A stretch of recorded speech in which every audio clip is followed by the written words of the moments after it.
Hello friends, ngasidi Luwang Apple Store dagi iPhone 15 level laini. Luwang Apple Store se Thoubal Athokpam TC dagi khara chatlaga Thoubal Police Station bukki marakta lai. Hujing manung changaga phone yengurase.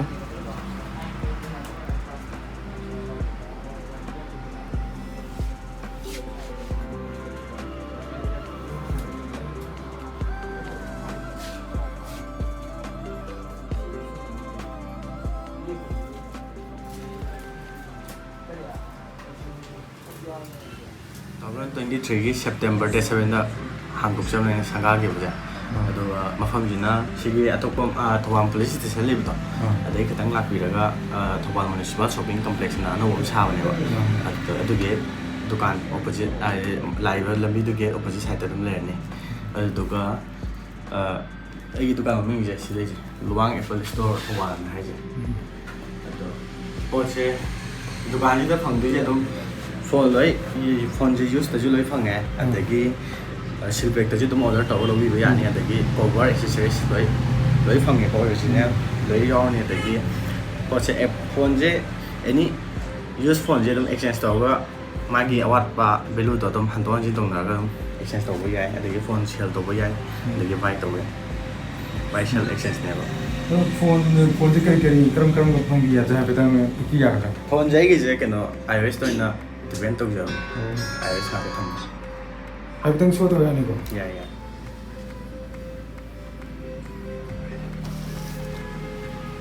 Sona ke ne ko kan atne ba. SSS ka iPhone 15 ka unboxing.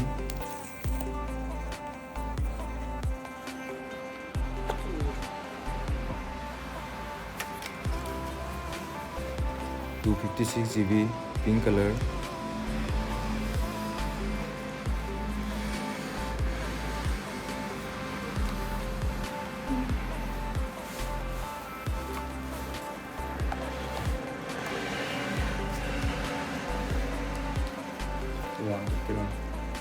Apple sticker, SIM injector,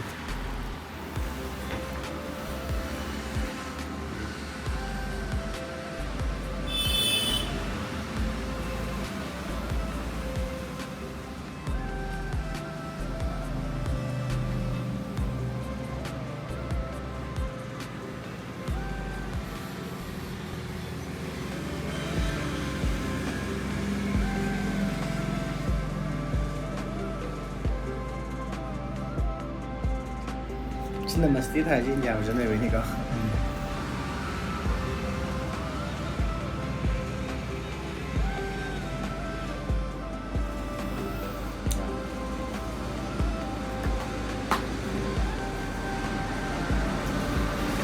cái này là cái lấy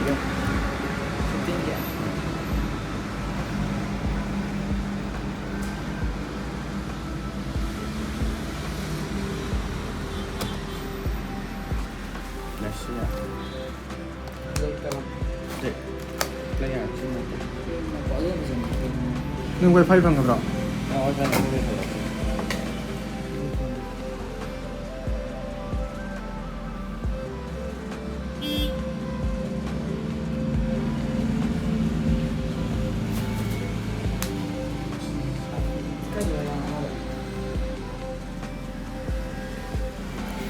$25 की fast charger ने सिना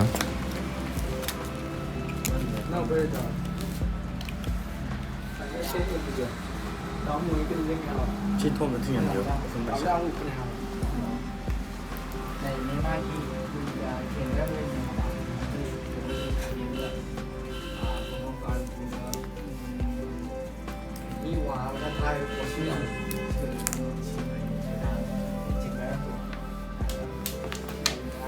Type C to Type C cable हाँ जैसे lightning cable हो रहा मैंने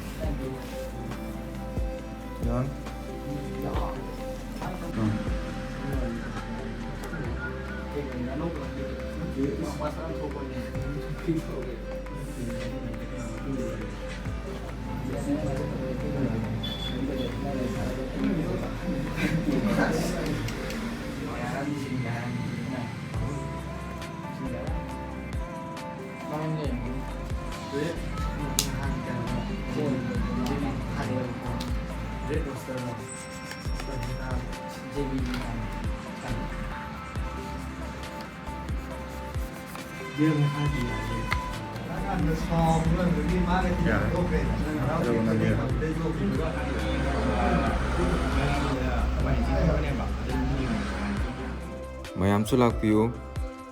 iPhone paibiningbu isin inausing sida order tawbiba yagani matamga chunaraba offer kaya amasu phangbiyo exchange tawbagi khudong chabasu laigani amadi use iPhone su loi phangbigani mafam Luwang Apple Store Thoubal Municipal Shopping Complex Athokpam